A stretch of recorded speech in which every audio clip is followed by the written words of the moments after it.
Hello and welcome.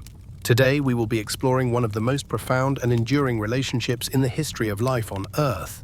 It is a story not of conquest, but of cooperation. A tale written not in ink, but in shared glances across firelight.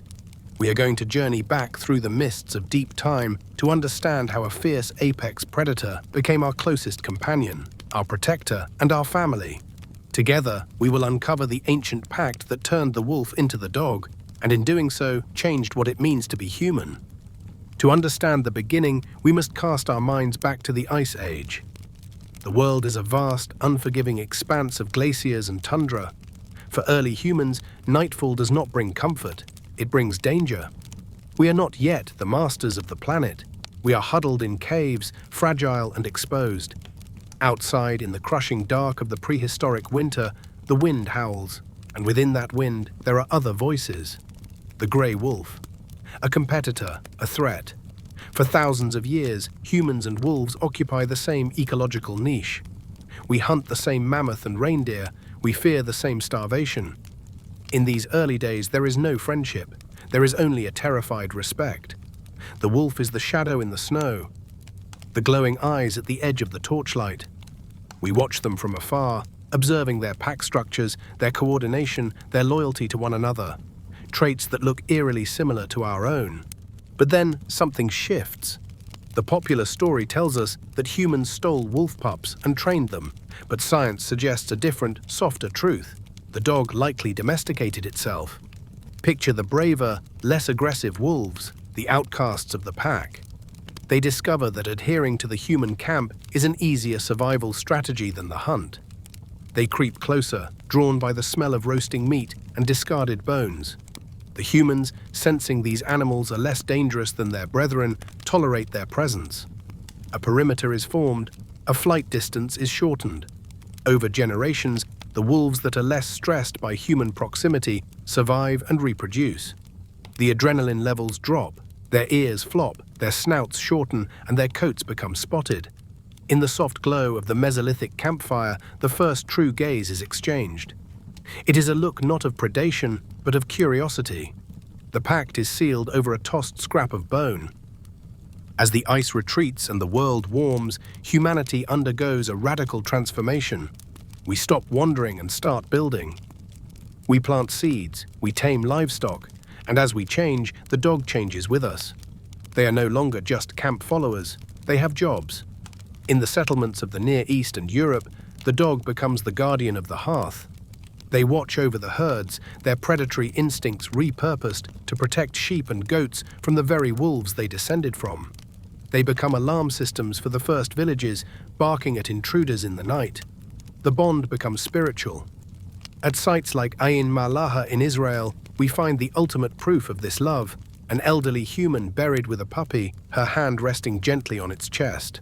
They are partners in life and companions in the eternal sleep of death. Civilizations rise, and the dog ascends with them. In ancient Egypt, the dog is not merely a pet, it is a conduit to the divine. Anubis, the jackal-headed god, guides souls through the afterlife. To harm a dog was a crime, to mourn one was a duty. Wealthy Egyptians mummify their companions to ensure they can hunt together in the field of reeds forever. Across the Mediterranean, the Romans find a different use for their canine friends. The bond is forged in iron. The Canis pugnax, the broad-mouthed war dog, marches alongside the legions. They wear spiked collars and mail armor, charging into the fog of war. Yet even in Rome, the softness remains. We find mosaics in the ruins of Pompeii with the words Cave Canem, beware of the dog, not just as a warning, but as a boast of a loyal protector waiting behind the door. The empires fall, and Europe descends into the Middle Ages. Here, the dog's role begins to splinter based on class. For the nobility, the dog is a status symbol. Great hounds, greyhounds, wolfhounds, mastiffs, are bred for the hunt. We see them in the great tapestries, running through misty forests, pursuing the stag.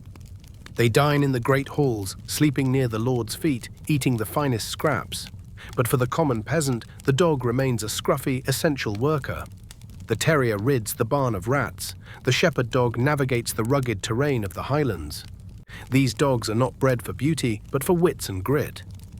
In the cold stone castles and the drafty thatched cottages, the dog remains the warmest thing in the room, a living heat source during the long dark winters of the medieval era. Visual concepts. We arrive in the 19th century, and the relationship undergoes another shift. This is the era of classification, the Victorian obsession with order. We begin to standardize. The breed is invented. It is no longer enough for a dog to simply herd or hunt. It must look a certain way. The kennel clubs are born in the gaslit streets of London. Queen Victoria herself popularizes the keeping of dogs solely for companionship. The lapdog becomes a fixture of the parlor. We see the rise of the spaniel, the pug, the collie. Artists paint them with human-like expressions, capturing their souls on canvas. The dog moves from the barn to the bedroom, sleeping on velvet cushions. It is here that the dog truly becomes a pet in the modern sense, a creature kept purely for the joy of its presence. And so, we reach the present day. We no longer need dogs to warn us of saber-toothed cats or to warm us in drafty caves. Yet we need them more than ever. Science has finally caught up to what dog lovers have always known. We know now that when a dog looks into your eyes, both of your brains release oxytocin, the love hormone usually reserved for parents and infants. It is a biological feedback loop of affection that exists nowhere else between two different species. They are our service animals, our emotional support, our fur babies. In a world that is increasingly digital, disconnected, and fast-paced, the dog remains our anchor to nature. They teach us how to be present. They teach us how to forgive. From the frozen tundras of the Ice Age to the comfort of our modern living rooms, the pact holds strong. We saved the wolf, and in return, the dog saved us.